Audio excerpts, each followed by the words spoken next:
Obrigada, Gustavo, excelente explanação. Eu percebo que todas essas colocações dos três colegas mostram a possibilidade e a importância de nós termos a disponibilidade de se comunicar com vocês quando temos dúvida em algum exame. Eu acho que isso é o principal. Esses exames geram dúvidas e quando nós, médicos, clínicos, generalistas, mesmo especialistas, temos a possibilidade de contato com o médico responsável, é muito importante para ajudar no tratamento adequado e no diagnóstico. Então, eu vou abrir, nós temos uns 5 minutinhos, enquanto o doutor Álvaro faz as suas observações em relação às palestras, para que vocês já se manifestem na sequência para alguma dúvida com qualquer um dos palestrantes.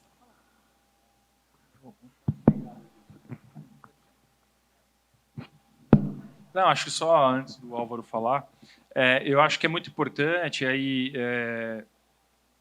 descrevendo um pouco do papel do patologista clínico, né? Na verdade, ele é o médico que faz toda essa interação entre o aspecto clínico, o médico clínico e os exames laboratoriais, não só para os resultados, como a senhora falou, mas para a indicação do teste certo, para o diagnóstico certo também.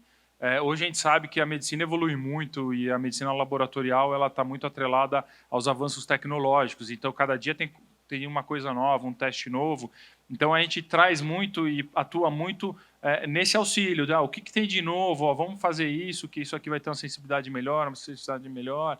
Vamos ampliar para cá, vamos fazer esse fluxo diagnóstico. Então, o papel do patologista clínico ele é muito nesse sentido do apoio. E isso é fundamental no contexto atual da gente poder otimizar os recursos, porque a gente sabe que os recursos são finitos. Já deixo a bola para você, doutor Álvaro.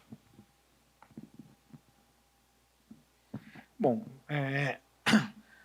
primeiro tem que agradecer a MB, né, trazer uma mesa de patologia clínica, né, porque é uma coisa bastante interessante. Todos nós usamos a patologia clínica na medicina assistencial, né?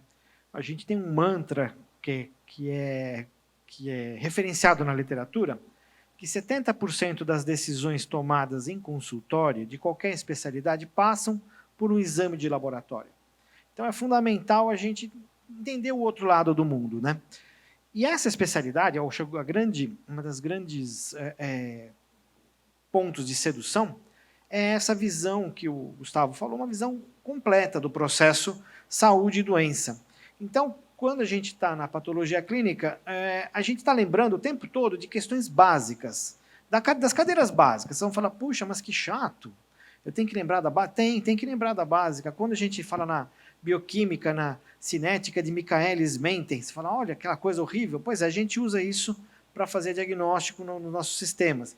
O doutor André falou da microbiologia. Tudo começa com a microbiologia básica, entender lá no começo como é que era a bactéria, como é que era o funcionamento, fisiologia, até a coloração básica de classificação de grão, tudo começa lá, né? E assim, a doutora Juliana falou do hemograma, é histologia pura. Se a gente não aprender histologia, a gente não consegue fazer esse tipo de diagnóstico. E isso transcende, chega lá na outra ponta, no paciente.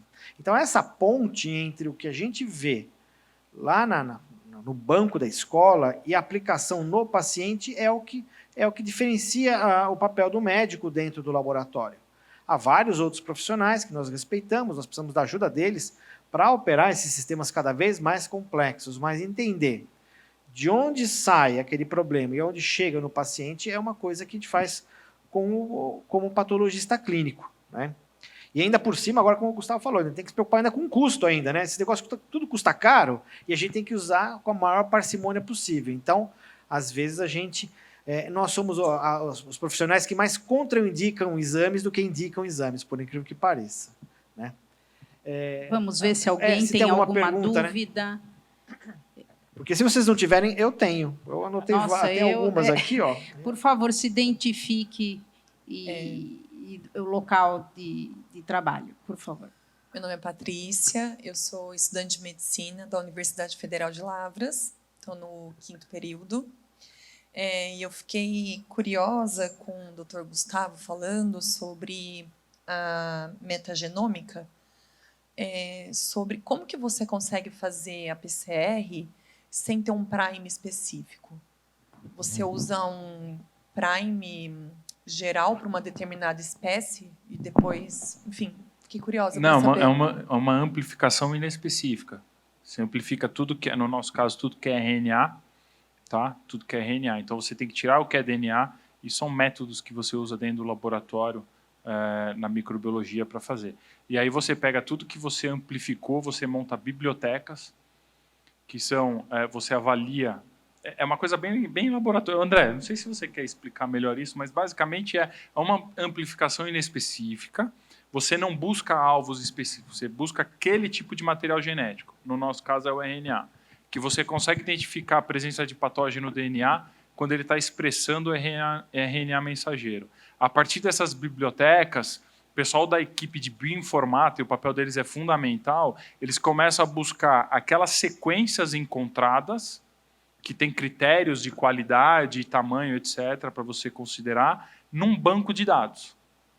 Então, é uma análise computacional bastante complexa. Eles começam a procurar. Quando eles encontram sequências compatíveis, eles focam nessa análise para ver se tem outras sequências ele consegue ampliar para aquele determinado agente. Então, na verdade, quando você faz um PCR tradicional, você tem um primer, uma sequência que é exclusiva daquele determinado agente, você faz a reação, se ele amplificar é porque tem aquela sequência, é porque é aquele agente. Aqui não, aqui na metagenômica é absolutamente o contrário, você amplifica tudo e depois daquilo que foi amplificado com critérios específicos, você começa a comparar num banco de dados, e aí, como eu disse anteriormente, o papel do bioinformata, e a partir daí você identifica a presença ou não de determinado agente. Não sei se você quer complementar alguma coisa, André. Não, é isso mesmo que o Gustavo falou. A técnica é exatamente essa. Qual que é o desafio, né? Você pegar uma amostra e aí, assim, se você vai sequenciar, você pode sequenciar o DNA, tudo que tem de DNA do agente infeccioso ou tudo que tem de RNA do agente infeccioso, como o Gustavo falou. O grande desafio é, antes de você sequenciar, você separar o que é DNA humano, tirar o DNA humano da amostra, ou separar o que é RNA humano e deixar só o RNA do agente infeccioso, tá? Então, tem processos que a gente faz isso com anticorpos, que a gente consegue tirar nessa etapa. Deixar só do agente infeccioso se tiver, ou DNA ou RNA. E aí é o que ele falou, né? Você não usa primer, você sequencia tudo. Então, essa técnica chama sequenciamento de nova geração, né, que revolucionou a medicina, né? A gente tem sequenciado o exoma, sequencia todos os seus genes da pessoa, né? E também a gente aplica isso para doenças infecciosas. Olha, eu gostaria de me desculpar, porque nós estamos com o tempo estourado, né? Nós ultrapassamos um pouquinho. Esse assunto é muito interessante. Eu vou pedir para algumas dúvidas que vocês procurem, né, os professores individualmente para esclarecer, porque nós agora temos uma outra mesa às 9h30.